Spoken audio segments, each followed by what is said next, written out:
বেশি স্বাদে যদি ছোলা খেতে চান তাহলে কিন্তু একবার এভাবে বানিয়ে খেতে পারেন। একবার এভাবে বানিয়ে খেলে এর স্বাদ কিন্তু মুখে লেগে থাকবে।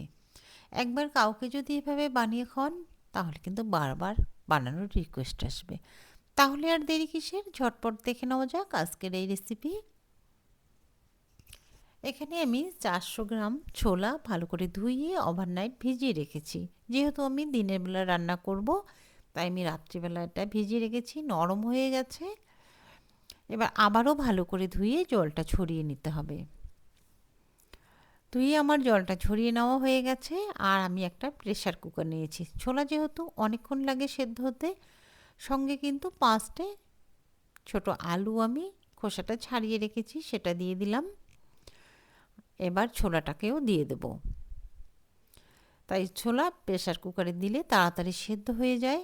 দিয়ে দিলাম 5-6টা ছোট এলাচ, লবঙ্গ 5-6টা, 2 টুকরো দারুচিনি, তেজপাতা, 1 চামচ লঙ্কার গুঁড়ো, হাফ চামচ হলুদ গুঁড়ো, লবণ দিয়ে দিলাম একটুখানি বেশি করে, লবণ দিয়ে দিলাম 1.5 চামচের মতো। এবার জল দিয়ে দেব। জলটা ছোলা সমান সমান করে দিতে হবে, এতে করে খুব একটা বাড়তি জল থাকবে না। এভাবে যদি সমান করে দেওয়া হয় ছোলাটাও সুন্দরভাবে সেদ্ধ হয়ে যাবে, খুব একটা বাড়তি জলও থাকবে না। এবার প্রেসার কুকারটা মুখটা লাগিয়ে বা ঢাকনাটা লাগিয়ে দেখে 10 থেকে 12টা আমি সিটি দিয়ে দেবো। মিডিয়াম ফ্লেমে তাহলে কিন্তু খুব আর ছোলাটা খুব সুন্দরভাবে সেদ্ধ হয়ে যাবে। ছোলাটা ততক্ষণ ঠান্ডা হতে থাক, আমি মশলা তৈরি করব। দিয়ে দিলাম লঙ্কার গুঁড়ো, জিরে গুঁড়ো, ধনিয়ার গুঁড়ো, হলুদ গুঁড়ো, আর দিয়ে দিচ্ছি 2 চামচ আদা রসুন পেস্ট। এবার কিন্তু গরম জল দিয়ে মশলাটাকে আমি ভিজিয়ে রাখবো, এতে করে মশলা সুন্দরভাবে নরম হয়ে যাবে, বাটা মশলার মতো একদম হয়ে যাবে। এবার আমার ছোলাটা কিন্তু ঠান্ডা হয়ে গেছে, ছোলাটা সুন্দরভাবে সেদ্ধ হয়ে গেছে। এভাবে ছোলা কিন্তু পারফেক্টভাবে সেদ্ধ করে নিতে হবে। আলুটাও কিন্তু একদম নরম হয়ে গেছে। বাড়তি যে জলটা ছিল সেটা আমি ঝরিয়ে ফেলে দিয়েছি। এবার একটা কড়াই নিয়ে নিলাম, কড়াইতে আমি সরিষার তেল দিয়ে দিলাম আর জিরে ফোড়ন দিয়ে দিলাম। তেলটা গরম হয়ে গেছে, জিরেটাও ভাজা ভাজা হয়ে গেছে। এবার আমি 2টো মিডিয়াম সাইজের পেঁয়াজ মোটা করে কেটে রেখেছি, পেঁয়াজটা দিয়ে ভালো করে একটু নেড়েচেড়ে ভেজে নিতে হবে। খুব একটা লাল লাল করব না, পেঁয়াজটা সামান্য নরম হয়ে আসলেই হয়ে যাবে। এই অবস্থায় পেঁয়াজটা খুব একটা বেশি ভাজতে হবে না। সামান্য নরম হয়ে আসছে, তারপর আমি যে মশলাটা রেডি করে রেখেছি সেটা দিয়ে দিলাম। মশলাটা ভালো করে কষিয়ে নিতে হবে যাতে করে আদা রসুন পেঁয়াজের গন্ধটা চলে যায়।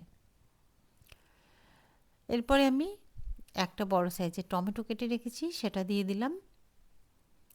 টমেটো, আদা রসুন পেঁয়াজ একসঙ্গে ভালো করে কষিয়ে নিতে হবে, এতে করে কাঁচা গন্ধটা চলে যাবে।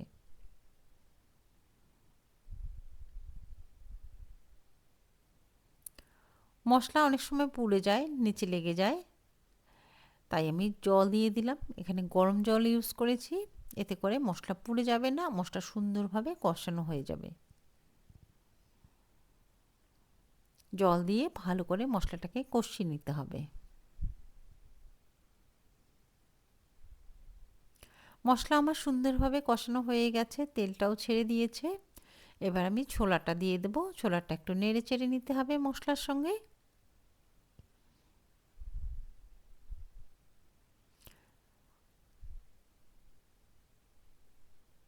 এভাবে একটু নেড়ে চেড়ে আমি যে আলুটা সেদ্ধ করে রেখেছি সঙ্গে কিন্তু আলুটাও দিয়ে দেবো। এভাবে মশলার সঙ্গে কষিয়ে নিলে মশলাটা ভিতরে ঢুকে যাবে। যদি এইভাবে কখনো ট্রাই না করে থাকেন, একবার হলেও ট্রাই করবেন, দেখবেন এইভাবে ছোলা রান্না করলে টেস্টটাই অনেকটাই বেড়ে যায়। আর যাকে বানিয়ে খাওয়াবেন বারবার কিন্তু বানানোর রিকোয়েস্ট আসবে। এটা এতটাই টেস্টি হয়, যেহেতু রমজান মাস সবাই ছোলা খায়, যারা রোজা রাখেন এভাবে একবার ট্রাই করতে পারেন। এবার আমি গরম জল দিয়ে দিচ্ছি, খুব একটা গরম জল দেব না, বা খুব একটা জল দিতে হবে না, সামান্য একটু জল দিয়ে নেড়েচেড়ে ঢেকে 5 থেকে 6 মিনিট রান্না করব। এতে করে আলু আর ছোলার মধ্যে মশলাটা ঢুকে যাবে।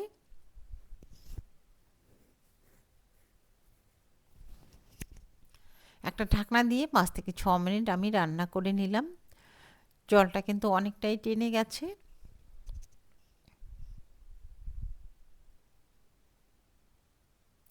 এবার উপর থেকে আমি কাঁচা পাকা লঙ্কা দিয়ে দিচ্ছি ঝালের জন্য, এতে করে সুন্দর একটা ফ্লেভারও আসবে। সঙ্গে দিয়ে দিলাম ধনেপাতা। এবার ভালো করে নেড়ে চেড়ে নিতে হবে। জলটা কিন্তু শুকিয়ে গেছে, ঠান্ডা হলে আর একটু শুকিয়ে যাবে।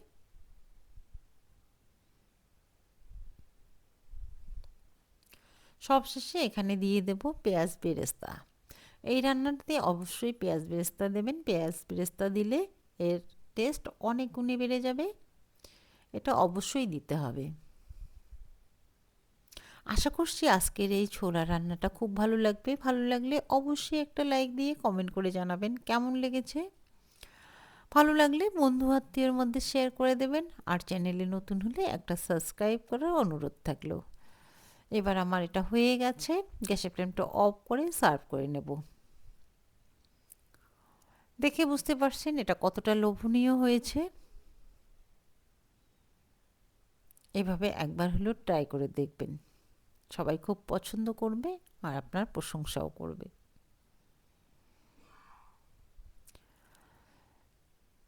চ্যানেলটি সাবস্ক্রাইব করে পাশে থাকবেন। ধন্যবাদ। আজ এ পর্যন্তই। দেখা হবে অন্য একটি রেসিপি।